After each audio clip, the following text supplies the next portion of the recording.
Hello friends, how are you. स्वागत है आप सभी लोगों का हमारे नए टॉपिक के साथ, नए क्लास में, जिस टॉपिक का नाम है law of chemical equilibrium and equilibrium constant. इस टॉपिक को पढ़ने से पहले हमारा आप लोगों से एक सीधे दो सवाल है। पहला सवाल, इक्विलिब्रियम मिक्सचर्स में रिएक्टेंट्स एंड प्रोडक्ट्स किस तरह से संबंधित होते हैं आपस में। दूसरा सवाल, इनिशियल कंसंट्रेशन यदि किसी रिवर्सिबल रिएक्शंस का दे रखा है तो आप इक्विलिब्रियम पर कंसंट्रेशन उन सभी रिएक्शंस में पार्टिसिपेट रिएक्टेंट्स एंड प्रोडक्ट की निकाल पाएंगे। यदि आप निकाल पाएंगे तो आपको इस टॉपिक की समझ है। यदि नहीं निकाल पाएंगे तो इस टॉपिक को समझे, और इस टॉपिक को समझने के बाद आप इस सवाल का जवाब बहुत आसानी से दे पाएंगे। चलिए समझते हैं law of chemical equilibrium and equilibrium constant. इस टॉपिक को समझने से पहले हमें ये तीन क्वेश्चंस समझने होंगे। पहला क्या था, इक्विलिब्रियम मिक्सचर्स। इक्विलिब्रियम मिक्सचर्स क्या होता है? किसी भी रिवर्सिबल रिएक्शंस में जब वो इक्विलिब्रियम की अवस्था तक पहुंच जाती है तो उसमें रिएक्टेंट्स की मात्रा कुछ बच जाती है, कंसंट्रेशन बच जाती है। प्रोडक्ट की कंसंट्रेशन तो बनती ही है। रिएक्टेंट्स की कंसंट्रेशन और प्रोडक्ट की कंसंट्रेशन जब एक साथ उपस्थित होता है तब कहते हैं उस मिक्सचर को इक्विलिब्रियम मिक्सचर। समझ गए? देसी भाषा में इसको समझते हैं, रिएक्टेंट्स और प्रोडक्ट्स के मिक्सचर को इक्विलिब्रियम अवस्था पर इक्विलिब्रियम मिक्सचर कहते हैं।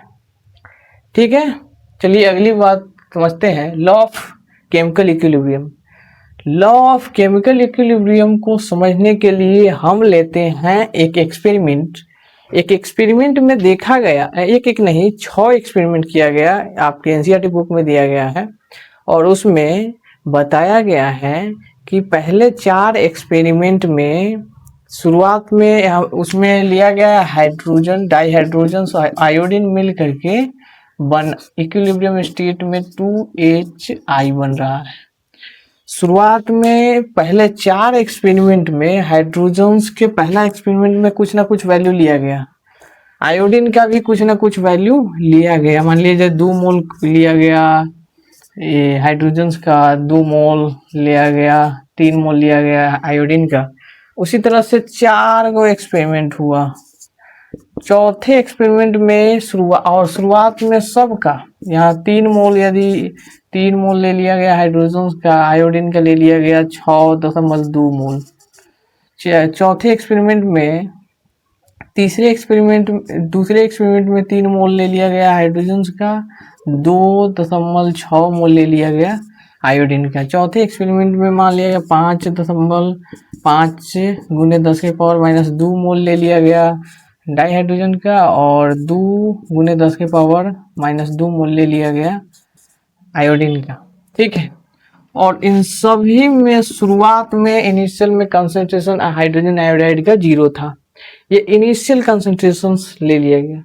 इक्विलिब्रियम अवस्था पर इन लोगों को देखा गया कि इनकी जो रिएक्शन वो भी बैलेंस्ड था। देखा गया कि जितनी मात्रा में हाइड्रोजन और आयोडीन, जितनी मात्रा में प्रोडक्ट बना है ना, उसकी आधा कर देने पर, जितना कंसंट्रेशन इक्विलिब्रियम के स्टेट पर हाइड्रोजन आयोडाइड का है उसका आधा कर देने पर इसका कंसंट्रेशन था इक्विलिब्रियम पर, इसका कंसंट्रेशन था इक्विलिब्रियम पर। यानी कहने का मतलब है कि concentration of reactants, concentration of reactants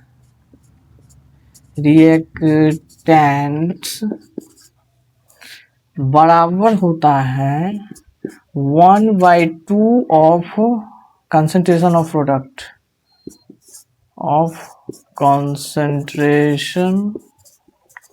of product, ठीक है। इक्विलिब्रियम की अवस्था पर रिएक्टेंट्स का कंसंट्रेशन यदि निकालना हो और यदि प्रोडक्ट का कंसंट्रेशन दे रखा हो तो इसके कॉन्सेंट्रेशंस का आधा कर देने पर, 2 से भाग दे देने पर जो कॉन्सेंट्रेशन आता है वैल्यू, वही रिएक्टेंट्स का वैल्यू होता है। ठीक है।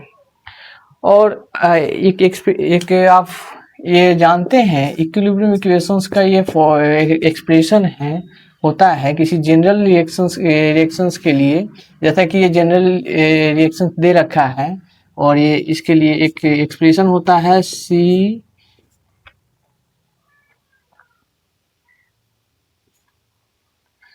और D का कंसंट्रेशन और ए का कंसंट्रेशन और बी का कंसंट्रेशन। यहाँ पे small A, small B, small C and small D ये जनरल कोई रिएक्शंस है ले लिए हमने, और small A, small B, small C, small D यहाँ पे है स्टोइकियोमेट्रिक कोफिशिएंट, जिन्हें बोलते हैं मोल। जिसके आगे ये, इसके आगे कितना है 1 मोल, इसका हाइड्रोजन का कितना मोल है यहाँ पे रिएक्शंस में 1 मोल। वही चीज यहाँ पे लिखा हुआ है, इसी को बोलते हैं स्टोइकियोमेट्रिक। इसका स्टोइकियोमेट्रिक कोफिशिएंट कितना है आयोडीन का 1, इसका कितना है हाइड्रोजन आयोडाइड का 2। इसी तरह से स्टोइकियोमेट्रिक कोफिशिएंट्स इसके घात के रूप में ऊपर लग जाता है। यही होता है इसका बैलेंस्ड इक्वेशंस का इक्विलिब्रियम इक्वेशन। ये है इक्विलिब्रियम कांस्टेंट का एक्सप्रेशन। ठीक है।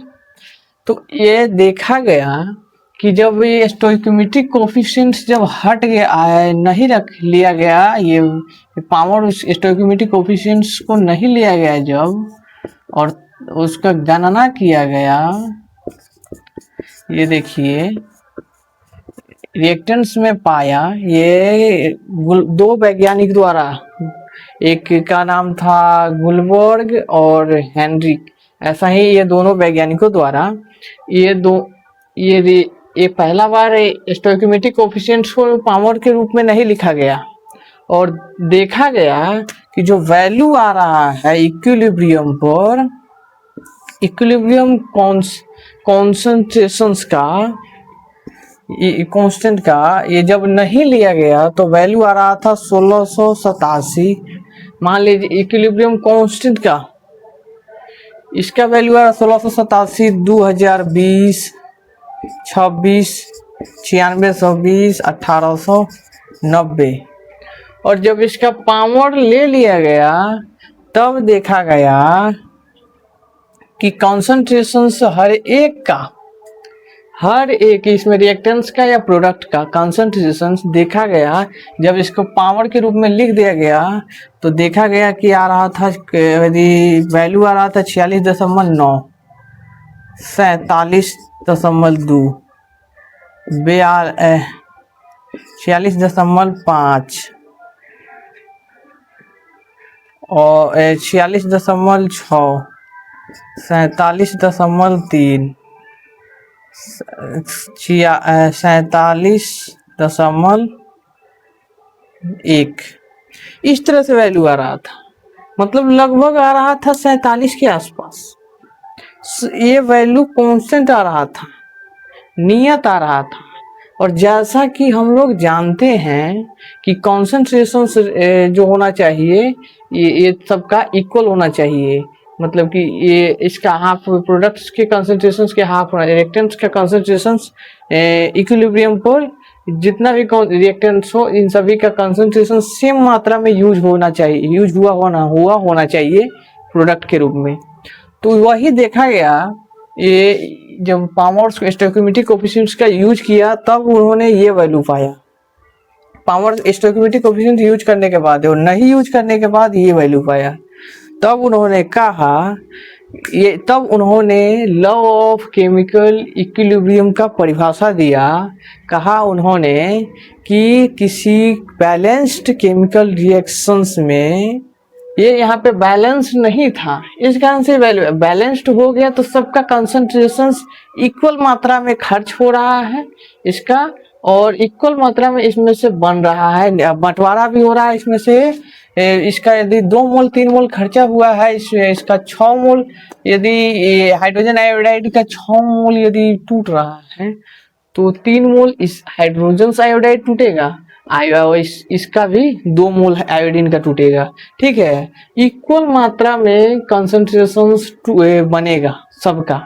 तो इक्वल मात्रा में कंसंट्रेशन बन रहा था स्टोइकोमेट्रिक कोफिशिएंट लेने के बाद, तब उन्होंने ये नियम दिया कि बैलेंस्ड रिएक्शंस में इक्विलिब्रियम कांस्टेंट प्रोडक्ट के कंसंट्रेशंस के रेशियो, रिएक्टेंट्स के कंसंट्रेशन के रेशियो के मल्टीपल, एक मिनट, प्रोडक्ट के कंसंट्रेशंस के गुना के घातांक, उनके स्टोइकोमेट्रिक कोफिशिएंट के घातांक को जब रिएक्टेंट्स के कंसंट्रेशंस के गुना के उसके स्टोइकोमेट्रिक कोफिशिएंट के घातांक के रूप में लिख दिया जाता है, तब उन्हें कहा जाता है, एक मिनट देखिए, उन्होंने ये नियम दिया कि किसी balanced chemical reactions, reversible reaction में प्रोडक्ट के गुना, कंसंट्रेशंस के गुना के स्टोइकोमेट्रिक कोफिशिएंट्स घात में होता है, और डिवाइडेड में जब रिएक्टेंट्स के हर एक कोफिशिएंट्स स्टोइकोमेट्रिक कोफिशिएंट से गुना करके, पावर्स दे करके जब गुना किया जाता है, तो वो उनकी वैल्यू कांस्टेंट आती है। यही उन्होंने कहा। ठीक है, उन्होंने कहा at a given temperature the product of concentration of the reaction product of the reaction product, reactions के प्रोडक्ट का concentrations rise to the respective stoichiometric coefficient in the balanced chemical equation। उन्होंने कहा, एक ये नियम दिया कि बैलेंस्ड केमिकल रिएक्शंस में हर एक प्रोडक्ट के ऊपर उनके स्टोइकोमेट्रिक कोफिशिएंट्स का घात रखकर उसके मल्टीप्लाई करके उसको रिएक्टेंट्स के कंसंट्रेशंस के ऊपर उनके स्टोइकोमेट्रिक कोफिशिएंट से घात दे करके और उनके रिएक्टेंट्स में कंसंट्रेशन में मल्टीप्लाई करके जो वैल्यू देखा उन्होंने, वो कांस्टेंट आ रहा था। इस तरह से उन्होंने ये नियम का प्रतिपादन किया। उन्होंने कहा कि लॉ ऑफ केमिकल इक्विलिब्रियम यही कहता है, जब रिएक्टेंट प्रोडक्ट के कंसंट्रेशंस के ऊपर उनके स्टोइकोमेट्रिक कोफिशिएंट्स से जब हम घात के रूप में लिख देते हैं और उसको जब भागा करते हैं रिएक्टेंट्स के कंसंट्रेशंस के उनके स्टोइकोमेट्रिक कोफिशिएंट्स से, तो उनकी वैल्यू जो आती है कॉन्सेंट्रेशंस की इक्विलिब्रियम स्टेट में कांस्टेंट आती है, एक जैसा आती है। यही लॉ ऑफ केमिकल इक्विलिब्रियम कहलाता है।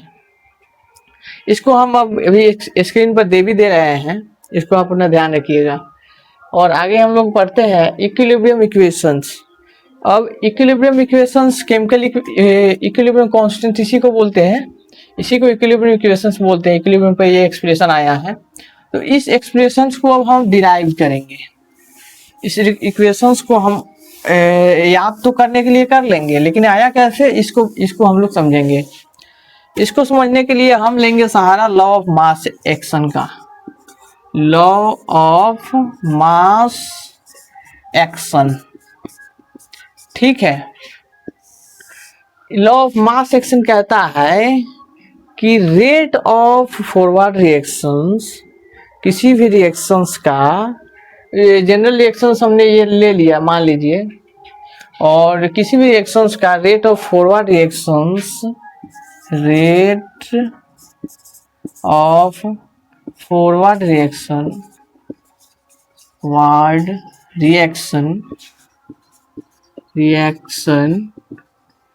इसको पोस्ट में RF लिख देते हैं, डायरेक्टली प्रोपोर्शनल होता है product of concentration of reactants, product of concentration of reactants, ठीक है, मतलब रिएक्टेंट्स के कंसंट्रेशंस के गुना को के प्रोपोर्शनल होता है रेट फॉरवर्ड रिएक्शंस का। उसी तरह से रेट ऑफ बैकवर्ड रिएक्शंस को आरबी से प्रदर्शित कर देते हैं, वो डायरेक्टली प्रोपोर्शनल होता है ये प्रोडक्ट मतलब गुना, product of concentration of product के कंसंट्रेशंस के गुना के रूप में, ठीक है। अब इनको देखिए, क्योंकि हम जानते हैं कि इक्विलिब्रियम स्टेट में rate of forward reaction equal होता है रेट ऑफ बैकवर्ड रिएक्शन के,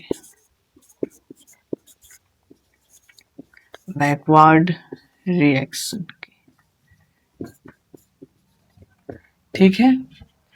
इस मेथड्स को हम ध्यान में रखते हुए हम यहाँ लिख सकते हैं कि आर एफ बराबर होगा आर बी, आर एफ बराबर होगा आर बी, और आर एफ को हम पहले इसको हटाएंगे प्रोपोर्शनलिटी, तो यहाँ पे आ जाएगा इसको प्रोपोर्शनलिटी कांस्टेंट, इसको के एफ ले लेते हैं, और यहाँ पे आ जाएगा प्रोडक्ट के ऑफ कंसंट्रेशन ऑफ रिएक्टेंट्स। यहाँ पे इस जनरल रिएक्शंस में रिएक्टेंट्स कौन है, ए और बी, ए और बी है। इन पर स्टोइकियोमेट्रिक कोएफिशिएंट्स कौन सा है, स्मॉल ए स्मॉल बी। उसके बाद इसको मान लेते हैं इक्वेशन 1, और फिर बैकवर्ड रिएक्शंस को के प्रोपोर्शनलिटी कांस्टेंट को हटाएंगे, तो इसको प्रोपोर्शनलिटी कांस्टेंट एक बी के बी ले लेते हैं, के बी रख देते हैं, और इनको इनका जो प्रोडक्ट का कंसंट्रेशन का गुना करना है। प्रोडक्ट इसमें कौन है, सी और डी। हमने माना है ये जनरल रिएक्शंस, आप किसी अन्य रिएक्शंस को भी ले सकते हैं, हाइड्रोजन आयोडाइड और 2HI बन रहा है, इस तरह से अमोनिया को भी लिख सकते हैं, इस तरह से भी लिख सकते हैं। तो आएंगे इस तरह से, अब सी स्मॉल सी और डी का गुना हो गया, प्रोडक्ट का गुना हो गया, उसका स्टोइकियोमेट्रिक कोएफिशिएंट उसके घात पर बैठ गया। अब चूंकि हम खुद बोल रहे हैं कि रेट ऑफ फॉरवर्ड रिएक्शंस और rate of backward reactions equal होता है, इस तरह से समीकरण एक और दो से के एफ एक के पावर स्मॉल ए और बी के पावर स्मॉल बी बराबर हो जाएगा के B small capital C small C capital D small D power में। तो यहाँ से आ जाएगा के एफ बाई के बी बराबर हो जाएगा सी के पावर स्मॉल सी और डी के पावर स्मॉल डी बाई ए के पावर स्मॉल ए और बी के पावर स्मॉल बी, ये आ जाएगा। तो इसको हम मान लेते हैं बराबर है कैपिटल के और ये स्मॉल सी, ये कैपिटल स्मॉल एफ के एफ है और स्मॉल के बी है, और इसको मान लेते हैं कैपिटल के सी के। तो यहाँ से आ नहीं गया जी, के और सी बराबर हो नहीं गया सी के पावर स्टोइकियोमेट्रिक कोएफिशिएंट और डी के पावर इसके ही स्टोइकियोमेट्रिक कोएफिशिएंट्स डिवाइडेड बाय ए के स्टोइकियोमेट्रिक कोएफिशिएंट्स और बी के पावर इसके स्टोइकियोमेट्रिक कोएफिशिएंट्स। ये आ गया कि नहीं आ गया। और रिवर्सिबल ये आ गया फॉरवर्ड रिएक्शंस के लिए, आगे जाने के लिए। ये रिएक्शंस जब आगे जा रही है उस समय इक्विलिब्रियम कांस्टेंट ये हो जाएगा, और जब रिवर्स पीछे जाएगी तो यहाँ पे इसके लिए इस रिएक्शंस के लिए सी और डी बन जाएगा रिएक्टेंट्स, सी और डी बन जाएगा रिएक्टेंस, और small A capital A small B capital B बन जाएगा ये प्रोडक्ट। तो इस तरह से हम यहाँ पे फॉरवर्ड रिएक्शंस इसके लिए क्या हो जाएगा, सी और डी हो जाएगा। तो यहाँ पे सी और डी लिख देंगे, power small C small D, यहाँ पे ए और बी लिख देंगे, स्मॉल ए स्मॉल बी। उसी तरह से करेंगे तो ये आ जाएगा के सी के डायरेक्टली उल्टा आ जाएगा, इनवर्स आ जाएगा। तो रिवर्सिबल रिएक्शंस के लिए, फॉरवर्ड रिएक्शंस के लिए फॉरवर्ड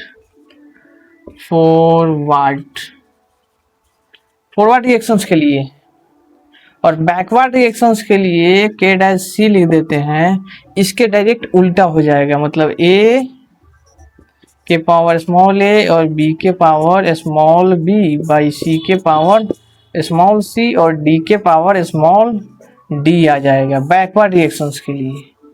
बैकवर्ड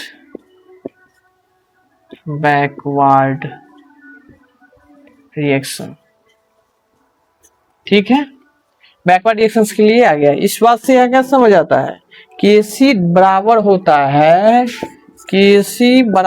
है 1/k डैश सी। क्या है के सी जो है 1/k के डैश सी नहीं है क्या, इसका ठीक उल्टा नहीं है। यहाँ पे रखेंगे तो फिर सी वो डी ऊपर चला जाएगा और के सी के बराबर आ जाएगा कि नहीं। तो के सी जो है बराबर है इसके उल्टा के, इनवर्स के, ठीक है। ये संबंध ध्यान रखिएगा, ये बहुत महत्वपूर्ण है, ठीक है। हमने इस टॉपिक में law of chemical equilibrium and equilibrium constant को अच्छे से समझ लिया। इसी को बोलते हैं इक्विलिब्रियम कांस्टेंट। ये फॉरवर्ड रिएक्शंस के लिए है, ये फॉरवर्ड रिएक्शंस के लिए, ये बैकवर्ड रिएक्शंस के लिए इक्विलिब्रियम कांस्टेंट, ठीक है। इक्विलिब्रियम की अवस्था में कंसंट्रेशंस यही है, ठीक है। और जाते जाते हम लोग आप लोगों से एक सवाल पूछे हुए थे, यदि किसी भी कंसंट्रेशन, यदि इनिशियल कंसंट्रेशन यदि किसी रिएक्शंस का दे रखा है तो उसका इक्विलिब्रियम का कंसंट्रेशन कैसे मालूम करेंगे। यदि इनिशियल कंसंट्रेशन यदि किसी रिएक्शंस का दे रखा है, मान लीजिए कोई रिएक्शन से यही इसका इनिशियल कंसंट्रेशन दे रखा है, तो इसका इक्विलिब्रियम का कंसंट्रेशन हम नहीं निकाल लेंगे जी। इसका इनिशियल कंसंट्रेशन दे ही रखा है, इसका इक्विलिब्रियम पर मान लेंगे इसमें से थोड़ा घट गया, ये थोड़ा बन गया, मान लीजिए 10 है, यहाँ पे 10 था, यहाँ पे 2 था, तो यहाँ पे इक्विलिब्रियम पर बन जाएगा 10 - x 2 - x, और यहाँ पे x मान लेंगे, x घट गया और ये x यहाँ बन जाएगा, इक्विलिब्रियम पे x बन जाएगा। यहाँ पे इक्विलिब्रियम पर ये कॉन्सेंट्रेशन बन जाएगा। x का वैल्यू यहाँ पे निकाल लेंगे इस फॉर्मूला से, ये प्रोडक्ट है, प्रोडक्ट को यहाँ, रिएक्टेंस को यहाँ रख देंगे, और यहाँ से Kc का वैल्यू दिया रहेगा तो हम x का वैल्यू निकाल लेंगे, वहाँ पे पुट कर देंगे, तो इक्विलिब्रियम पर x का वैल्यू आ जाएगा, वही x का वैल्यू इक्विलिब्रियम पर कंसंट्रेशन कहलाएगा, ठीक है। अब आप कहिएगा, पहला क्वेश्चन था इक्विलिब्रियम मिक्सचर्स में रिएक्टेंस और प्रोडक्ट किस तरह से संबंधित रहते हैं। इक्विलिब्रियम मिक्सचर्स में रिएक्टेंस एंड प्रोडक्ट एक साथ इक्वल मात्रा में उपस्थित रहते हैं। रिएक्टेंस एंड प्रोडक्ट्स इस तरह से संबंधित रहते हैं, किधर गया, नहीं लिखे हैं क्या, लिखे हुए थे वो क्लीन कर दिए। रिएक्टेंस का कंसंट्रेशन डायरेक्टली इक्वल होता है 1/2 इंटू प्रोडक्ट के कंसंट्रेशंस के, मतलब प्रोडक्ट के कंसंट्रेशंस का हाफ। यही इस तरह से संबंधित होता है इक्विलिब्रियम मिक्सचर्स में रिएक्टेंस एंड प्रोडक्ट। तो मिलते हैं अगली क्लास में, तब तक